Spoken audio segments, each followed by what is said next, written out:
स्वागत है आप सभी का एक बार फिर से प्रगति एजुकेशन 24 न्यूज में।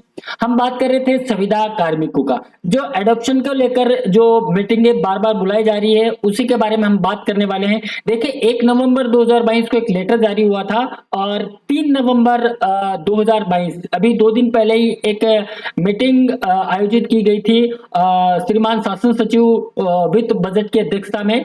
और उस मीटिंग का जो पूरा क्या निचोड़ था वो निचोड़ फाइनेंस डिपार्टमेंट ने अपनी वेबसाइट पर डाला है, तो उसी के बारे में हम बात करने वाले हैं। वीडियो बहुत लंबा हो सकता है तो आप बने रहिएगा हमारे साथ। और पहले से माफी मांग लेते हैं, थोड़ा सा हमारा माइक का इशू है आज। मैं कहीं ट्रेवलिंग में हूं तो माइक प्रॉपर काम नहीं कर पा रहा है मेरा, तो थोड़ा सा वॉइस से आज आपको कॉम्प्रोमाइज करना रहेगा। तो हम बात कर लेते हैं उस मीटिंग के बारे में जो मीटिंग हुई थी और क्या निचोड़ निकल के आया है उसी के बारे में हम बात करने वाले हैं। तो वीडियो को लंबा ना करेंगे और चलिए चलते हैं हम फाइनेंस डिपार्टमेंट वित्त विभाग की वेबसाइट पर आप है और हम बात करेंगे हमेशा की तरह कि जो हमारे मुखिया हैं जादूगर से कम नहीं है। तो ना पूछो मेरी मंजिल कहाँ है, अभी तो सफर का इरादा क्या है, ना हारूंगा हौसला उम्र भर, ये मैंने किसी से नहीं खुद से वादा किया है। अपने मैनिफेस्टो में इन्होंने लिखा था संविदा कार्मिकों को नियमित करने के लिए। तो नियमित तो क्या ही कह सकता हूं मैं, कुछ प्रोसेस चल रही है उसी के बारे में हम बात करेंगे। तो चलिए चलते हम उस प्रोसेस की तरफ। तो ये जैसा कि आप स्क्रीन पर देख पा रहे हैं, workshop on Rajasthan contractual hiring to civil post rule 2022 3 नवंबर 2022 को 3:30 बजे ये मीटिंग आयोजित किया गया था। इसी के बारे में हम बात करने वाले हैं। तो मैं थोड़ा सा सेटअप कर लेता हूं ताकि आपको कोई भी इशू ना रहे, ठीक है। ताकि ठीक है। ये वर्कशॉप था जो 3 नवंबर 2022 को 3 बजे आयोजित किया गया था। उसी को लेकर लगभग 21 पेज का एक सर्कुलर जारी किया गया है। इसी के बारे में हम पूरा कंप्लीटली डीपली बात करने वाले हैं। तो आप वीडियो में बने रहिएगा हमारे साथ, आपको सारी जानकारी यहाँ पे मिलने वाली है। तो पॉइंट ऑफ डिस्कशन हम इसमें क्या बात करने वाले हैं, contractual service rule 2014 and it's drawback, यानी कि 2014 के जो कॉन्ट्रेक्चुअल रूल है और उसके अंदर क्या कमियां हैं उसके बारे में बात करेंगे। और the Rajasthan contractual hiring to civil post rule 2022 and its provisions, यानी कि अभी जो नए जो लागू किए जाने वाले हैं उस नियमों के बारे में हम बात करने वाले हैं। एफडीयू नोटेड जो एक लेटर था 10/3/2022, इसके डायरेक्शन क्या थे उसके बारे में। और FD conference issue to various department indication to, यानी कि अलग अलग डिपार्टमेंट को इन्होंने क्या निर्देश दिए थे उसके बारे में हम बात करने वाले हैं इसके अंदर। और selection procedure at the level of department and re issuing the appointment order, यानी कि जो संविदा कार्मिक है उनको वापस से अडॉप्ट किया जाएगा और फिर से उनको नया अपॉइंटमेंट लेटर जारी किया जाएगा उसके बारे में। और क्या टाइमलाइन दी गई है और आपके कोई क्वेश्चन आंसर है तो इसमें जो क्वेश्चन आंसर है उसके बारे में हम बात करने वाले हैं। तो ये सारे चीजों पर हम डिस्कशन आज करेंगे। तो चलिए चलते हैं हम सबसे पहले appointment of person on contract FD order, finance department के जो ऑर्डर डेट है 27 जून 2014, उसके बारे में हम बात करें कि appointments of person on contract order dated 27 जून 2014। ठीक है, 2014 के जो रूल्स थे उसमें क्या था, इट वाज ए सर्कुलर, ये एक सर्कुलर था और not an notification under the provision of article 309 of the constitution, यानी कि 2014 के जो कॉन्ट्रेक्चुअल रूल है वो एक सर्कुलर है ना कि वो नोटिफिकेशन है। ठीक है, no provision of open advertisement for hiring, यानी कि किसी कार्मिक को लेने के लिए एडवर्टाइजमेंट, हायरिंग के लिए एडवर्टाइजमेंट नहीं दे सकते, उसमें कोई ऐसा प्रोविजन नहीं है। तो no provision of any specific period of contract, यानी कि ऐसा कोई स्पेसिफिक पीरियड भी ये नहीं डालते हैं या फिर ऐसा कोई प्रोविजन भी नहीं है कि किसी कार्मिक को कितने समय के लिए लेना है। ठीक है, annual increment of remuneration was not fixed, यानी कि जो वेतन वृद्धियां जो होती है सालाना वो क्या रहनी चाहिए वो भी इसमें कोई फिक्स्ड नहीं था। Mediclaim insurance remuneration up to 500 रुपए ओनली, इसमें मेडिक्लेम का डिटेल है। लिमिटेड लीव्स वर अलाउड, यानी कि कुछ लिमिटेड सीमित आपको छुट्टियां मिलती है इसके अंदर। और limited travel facility was allowed, यानी कि लिमिटेड ट्रेवल फैसिलिटी ही इसमें मिलती है। नो प्रोविजन फॉर रेगुलेशन, यानी कि नियमित होने के लिए कोई भी प्रोविजन इस नियम में नहीं था। No provision of compensation of termination before contract period, आपका कॉन्ट्रैक्ट पीरियड खत्म होने से पहले अगर आपको निकाला जाता है, आपको टर्मिनेट किया जाता है तो उसके लिए जो कंपेंसेशन है वो भी आपको इसमें नहीं मिलता। तो ये ड्रॉबैक्स है जो 2014 के कॉन्ट्रैक्ट की है अपॉइंटमेंट्स की। आगे हम बात कर लेते हैं Rajasthan contractual hiring to civil post rule 2022, यानी अभी जो नए रूल बनाए गए हैं उसके बारे में हम बात करेंगे। एप्लीकेबिलिटी क्या है इसकी। Following person are eligible for appointment under these rule, यानी कि ये लोग इसके अंदर आने वाले हायर्ड थ्रू ओपन एडवर्टाइजमेंट, यानी कि ओपन एडवर्टाइजमेंट के थ्रू जो लोग यहाँ पे एनरोल्ड हुए हैं, जो लोग संविदा कार्मिक में आए हैं, उनके लिए ये रहेगा on post created by FD, यानी कि बहुत सारी पोस्टें ऐसी थी जो क्रिएटेड पोस्टें नहीं थी, तो फाइनेंस डिपार्टमेंट द्वारा वो पोस्टें क्रिएट की गई है, उन्हीं पोस्टों पर एडवर्टाइजमेंट निकाला जाएगा फॉर स्पेसिफिक कॉन्ट्रैक्ट पीरियड, यानी कि उसमें कॉन्ट्रैक्ट पीरियड का एक स्पेसिफिक पीरियड होगा कि कितने समय के लिए आपको इसमें लिया जाएगा। आगे बात करते हैं, person should not be hired through agency on job basis, ना तो जॉब बेसिस पे हायर किया जाएगा, ना ही किसी एजेंसी के माध्यम से आपको हायर किया जाएगा नए रूल के अकॉर्डिंग, ठीक है। प्रॉपर एडवर्टाइजमेंट निकलेगा, उसी के अकॉर्डिंग आपको हायर किया जाएगा। Qualification criteria must be fulfil, ऐसे कैंडिडेट जो अपनी क्वालिफिकेशन फुलफिल करते हो वही इसके लिए एलिजिबल रहने वाले। एज क्राइटेरिया क्या रहने वाला है, the candidate must have attained age 21 year on 1 January, 1 जनवरी को आपकी जो एज है मिनिमम 21 साल हो जानी चाहिए, ठीक है, तो ही आप इसके लिए एलिजिबल हैं, ठीक है। नेक्स्ट नए रिक्रूटमेंट की हम बात कर रहे हैं और ये जो एग्जिस्ट है उसके बारे उस पर भी ये लागू होता है। अपर एज लिमिट इन्होंने 40 ईयर किया, देखिए एज का ही ये मैटर था, बाकी चिकित्सा विभाग का नोटिफिकेशन आजकल में जारी हो रहा था, लेकिन जो एज का मैटर था वो सोल्व कर दिया गया है, यानी 40 ईयर मैक्सिमम एज रखा गया है, उसके अंदर भी रिलैक्सेशन दिया गया है। Provided that the upper age limit mention about the shall be relaxed by 5 year in case of male, अगर आप मेल कैंडिडेट हैं और अगर आप 40 ईयर से एग्जिस्ट हो रहे हैं और अगर आप शेड्यूल कास्ट एससी कैटेगरी में आते हैं या फिर शेड्यूल ट्राइब एसटी में आते हैं या फिर बैकवर्ड क्लास में आते हैं या फिर मोर बैकवर्ड क्लास में आते हैं या फिर इकोनॉमिकल वीकर ईडब्ल्यूएस में आते हैं, तो आपको 5 साल की और इसमें छूट मिल जाएगी। 5 year in case of woman candidate belong to general category, अगर आप जनरल कैटेगरी की फीमेल कैंडिडेट हैं तो आपको इसमें 5 साल की छूट मिलेगी, जनरल कैंडिडेट है और अगर आप वुमन कैंडिडेट हैं तो, ठीक है। 10 year in case of woman candidate, अगर आप वुमन कैंडिडेट हैं आपको 10 साल की छूट मिलेगी, लेकिन आप एसटी कैटेगरी के हो, एसटी कैटेगरी के हो, बैकवर्ड क्लास के हो, मोर बैकवर्ड क्लास के हो, इकोनॉमिक वीकर सेक्शन के हो, यानी कि सीधा सीधा ये कि जनरल कैंडिडेट जो है फीमेल कैंडिडेट उनको 5 ईयर का रिलैक्सेशन मिलने वाला है और अदर जितनी भी कैंडिडेट है उनको 10 साल का इसमें जो है एग्जिस्टिंग एज में आपको रिलैक्सेशन मिल जाएगा।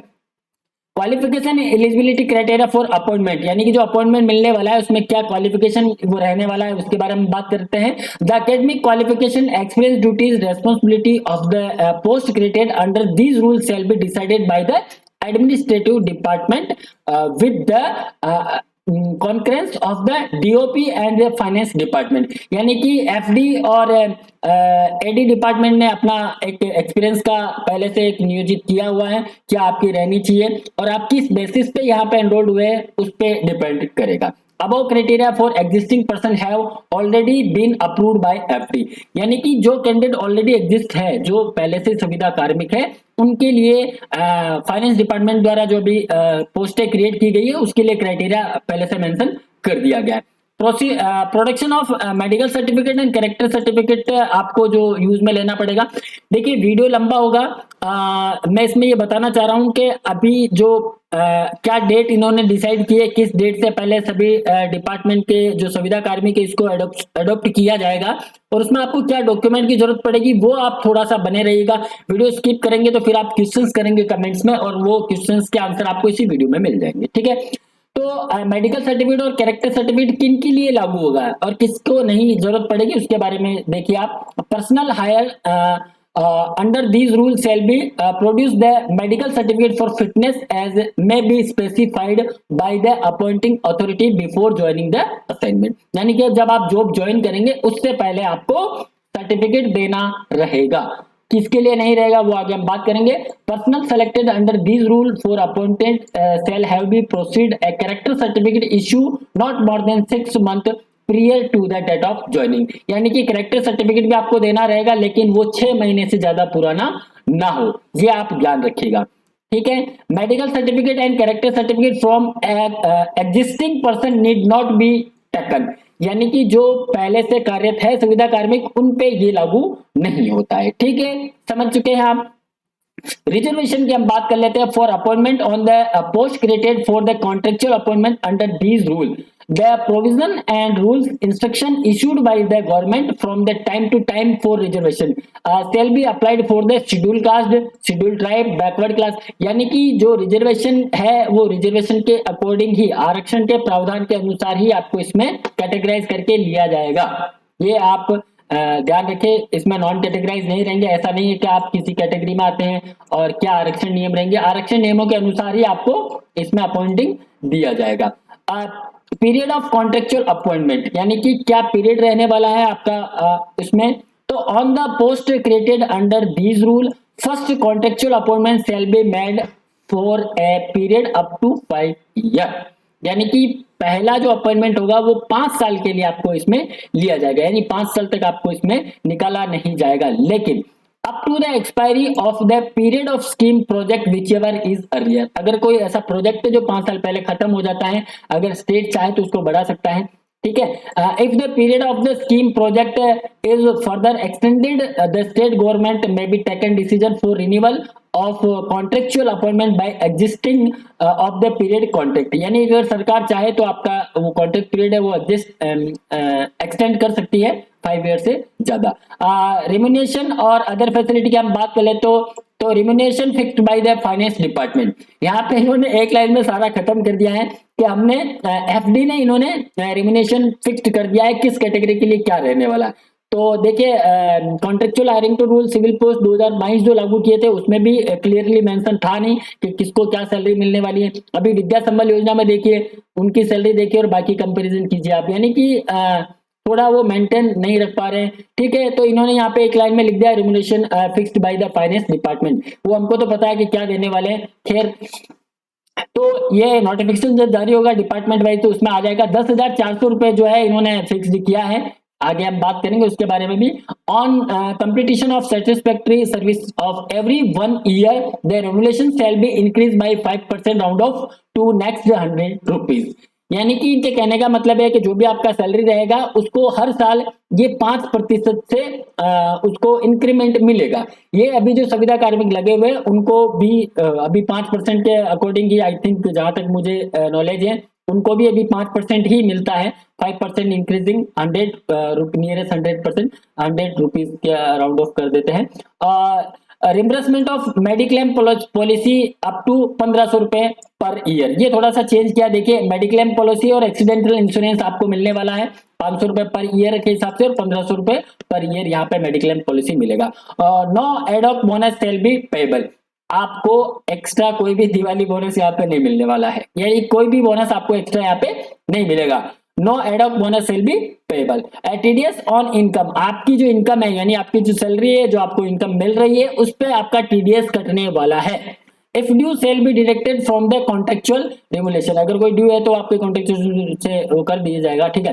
Contribution in the new pension scheme NPS, ठीक है, ये इन्होंने थोड़ा अच्छा ऐड किया है, यानी कि जो न्यू पेंशन स्कीम है एनपीएस है उसमें वो संविदा कार्मिक जो भी रहेंगे उन सब पे लागू होगी, यानी कि equal to 50% of the contribution deposit by the contractual person, यानी कि 50% आप जो जमा करवा रहे हैं सरकार भी 50% उसमें आपका डिपॉजिट करवाएगी। ठीक है, तो एनपीएस स्कीम में आप आ गए। लीव्स की बात कर लेते हैं छुट्टियों की।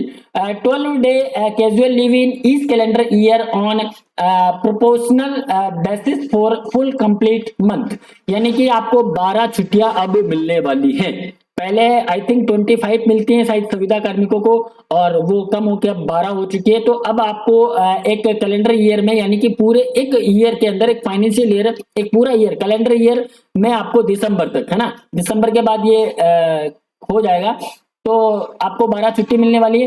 Controlling authority can permitted use of leave to occur during a calendar year only in advance of deserving reason. अगर आपके पास कोई ऐसा सॉलिड रीजन है जिससे आपको छुट्टियां चाहिए तो आपको एक साथ भी आप यूज में ले सकते हैं, वो आपकी जो कंट्रोलिंग अथॉरिटी है वो आपको इसके लिए ऑथराइज करेगी।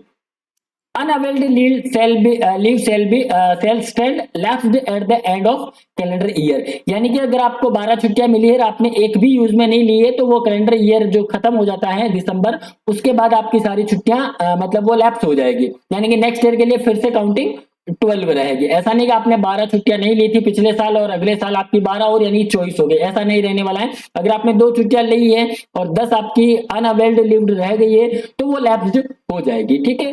तो आपको छुट्टियों का ध्यान रखना है, पूरा यूटिलाइज करना है, ठीक है।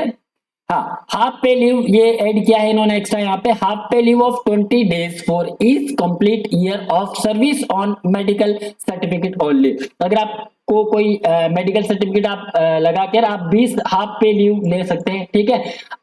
Unutilised half pay leave may be accumulated maximum up to 200 day, यानी कि ये अक्यूमुलेटेड होती रहेगी, जुड़ती रहेगी। अगर आप नहीं लेते हैं तो ये 200 दिन के लिए ये जुड़ेगी, ये बेनिफिट है इसमें आपको।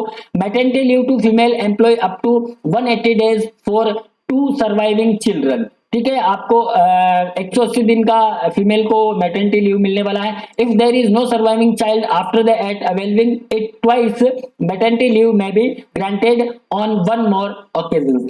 यानी कि आपके ऐसा हो सकता है कि एक इन्होंने 2 चाइल्ड के लिए बोला है, तो कभी जुड़वा बच्चे जो होते हैं ट्वाइस है ना, तो वो ट्विंस अगर हो जाते हैं तो ऐसा नहीं है कि 2 हो गए तो 2 के लिए मिला। अगर नेक्स्ट टाइम, क्योंकि वो 1 टाइम माना जाएगा उसको डिलीवरी, है ना, तो नेक्स्ट टाइम अगर और भी कोई आपका डिलीवरी होता है तो उसमें भी आपको छुट्टी मिलेगी। ऐसा नहीं कि पहले टाइम पे ट्विंस हो गए तो फिर उसके बाद क्या रहेगा, है ना, तो वो आपको एक्स्ट्रा छुट्टी मिल जाएगा। Payment of leave shall be made as per the rate of contractual remuneration amount to be paid for leave.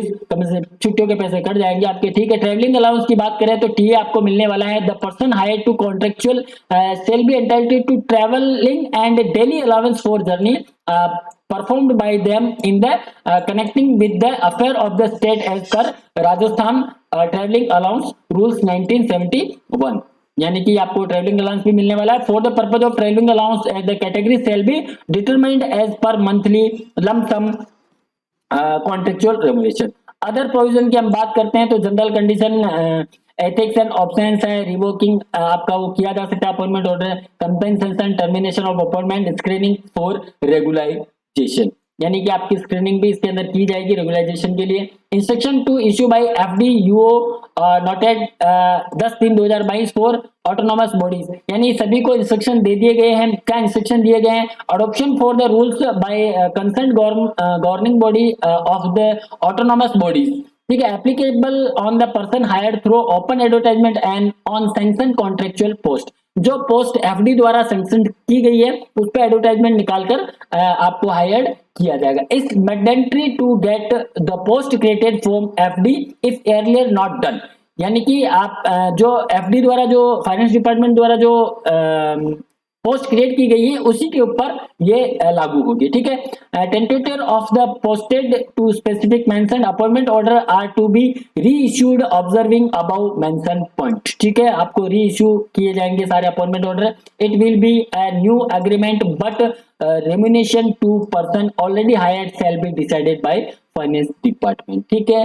FD has already protected the remuneration of already hired person. ये बहुत सारी चीजें छुपा रहे हैं, ये क्लियरली बता नहीं रहे कि आपको क्या सैलरी मिलने वाला है। 10,400 का सहमति बनी है, अब वो किस प्रकार से क्या देने वाले हैं। FD concerning issue the various department, ठीक है। Finance department concurrence issue to various department indication non cumulation and minimum remuneration to the contractor employ, protection of existing remuneration आपको मिल जाएगा। Person hired through agencies on the job basis have not been allowed to be hired under these rule, यानी कि ऐसे candidate जो agency के माध्यम से लगे हुए हैं या जॉब बेसिस पर वर्क कर रहे हैं वो इस रूल्स के अंदर नहीं आते हैं। कहने का मतलब सीधा सीधा है कि जो एनजीओ से हैं या जॉब बेसिस से या किसी एजेंसी से लिए हुए हैं वो candidate contractual hiring to civil post rule 2022 में एलिजिबल नहीं है, उसके उन लोगों को इसके अंदर हायर नहीं किया जाएगा। It's mandatory to fulfil the criteria given the rules, ये ऊपर आपको बता ही दिया। Hire remuneration level as the change remuneration to 9 और 18 साल का जो पहले आप तो वीडियो बना ही दिया है, अगर आपने वो वीडियो नहीं देखा तो आपको डिस्क्रिप्शन पे लिंक पे मिल जाएगा, वो आप देख लीजिएगा 9-18 का क्या सीन है जो वे अहेड। ठीक है, क्रिएटिंग ए डेटाबेस। अब क्या करने वाले हैं, selection committee is to be constitute by the administrative department. ये एचओडी जो अपॉइंटमेंट अथॉरिटी है, हेड ऑफ एस्टेब्लिश विंग है और सीनियर मोस्ट आरसी ऑफिसर है, ये इसके अंदर अध्यक्ष और सदस्य रहने वाले हैं। Database as per the given format shall be prepared by the selection committee indication, यानी कि सभी डिपार्टमेंट को निर्देश दे दिए गए हैं कि आप इस फॉर्मेट के अकॉर्डिंग सभी जो अपॉइंटमेंट जो कॉन्ट्रेक्चुअल कैंडिडेट हैं उनकी डिटेल आप बना लें, यानी कि आप भी तैयारी कर ले। एजुकेशनल क्वालिफिकेशन क्या है आपका, एडवर्टाइजमेंट के टाइम पे क्या रहा था, वो आपके डॉक्यूमेंट्स आप संभाल के रख ले, जरूरत पड़ने पर आप दे सकते हैं। ट्रांसपेरेंट रिक्रूटमेंट प्रोसीजर क्या था उसके बारे में, age limit, number of children के बारे में, कास्ट सर्टिफिकेट, इनकम सर्टिफिकेट और case of moral turpitude if any, अगर आप पे कोई केस वगैरह चल रहा है, कोई ऐसे संविदा कैंडिडेट है तो उसकी डिटेल यहाँ पे देनी है। Issuance of appointment order on these criteria, the applicant person already hired to be the examined by the selection committee. If found eligible for contractual appointment under these rule, the contract appointment order shall be issued by the appointing authority in the prescribed form as per rule 12. ठीक है, the above task is to be completed by 15th December 2022, यानी कि 15 दिसंबर 2022 से पहले ये सभी task complete करने का जो है अपॉइंटमेंट ऑर्डर से लेकर बाकी सारी चीजों तक वो इनको करने का जो है वो दिया जा चुका है टास्क। तो ये टास्क 15 दिसंबर से पहले पूर्ण करना है। तो देखिए, देखते हैं क्या जादू होता है। फाइनेंस डिपार्टमेंट ने अपना जादू दिखा दिया है, बाकी इंतजार रहेगा अलग अलग डिपार्टमेंट में जो नोटिफिकेशन आने वाला है उसके ऊपर। तो आप सभी बने रहिएगा आप हमारे साथ। अगर अभी तक आपने हमारे चैनल को सब्सक्राइब नहीं कर लिया होगा, लाइक तो कर ही दिया होगा, इतनी देर आप यहाँ पे बने रहिए आप हमारे साथ। तो चैनल को सब्सक्राइब नहीं किया तो कर दीजिए। और ये जो नोटिफिकेशन है ये अभी आपको टेलीग्राम चैनल प्रगति एजुकेशन 24, प्रगति एजुकेशन 24 टेलीग्राम चैनल है, उसको आप ज्वाइन कर लीजिए, वहां पे आपको ये नोटिफिकेशन मिलने वाला है।